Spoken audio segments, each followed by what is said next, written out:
All right, guys, so we're continuing on with our Reformation Friar model, and today we're talking about something a little bit different. We're back to an individual who had a lot of influence. His name was Henry VIII. Now, Roman numerals, I know, can be a little tricky. Basically, they require you to add. So the V is 5, and then the I's are 1s. So 5, 6, 7, 8. So it's Henry VIII. Okay? You've got 3 things that I need you to write about Henry VIII. I'll put your questions over here to the side. You can write them on the back of your paper or in the margin, however you want to do it. Voices off, please. So your first question here is, how was the English Reformation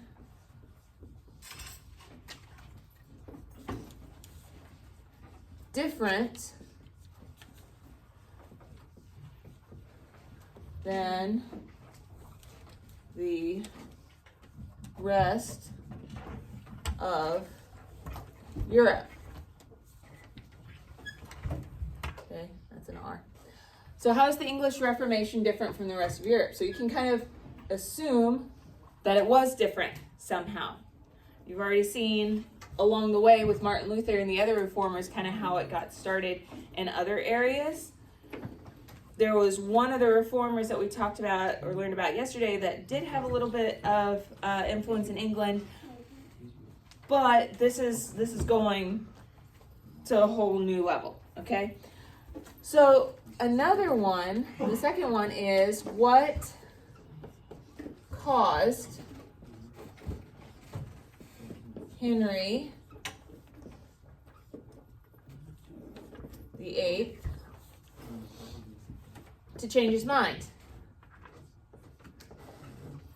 Okay.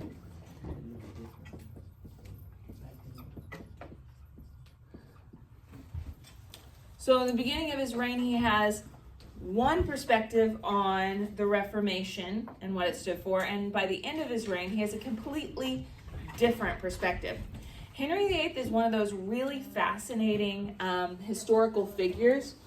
One of the things he's known for is he actually had 6 wives, not all at the same time. And beyond that, he had lots of mistresses and affairs. And anyway, the guy was not very faithful, shall we say. But this is talking about his interaction with the Reformation.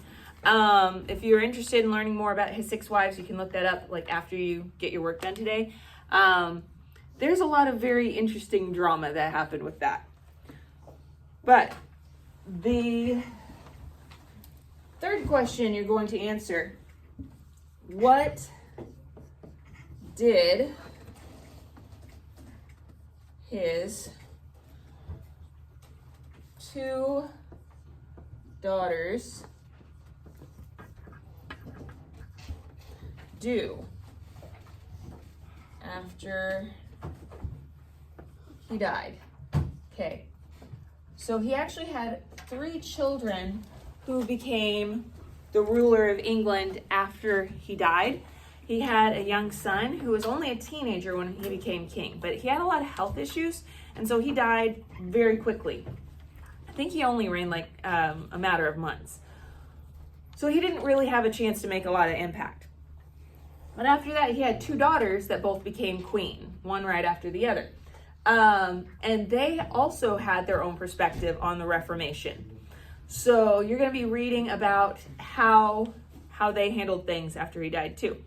So go ahead, you're going to, for this one, you're going to be in, I'm going to have to take up some space here. It's Engage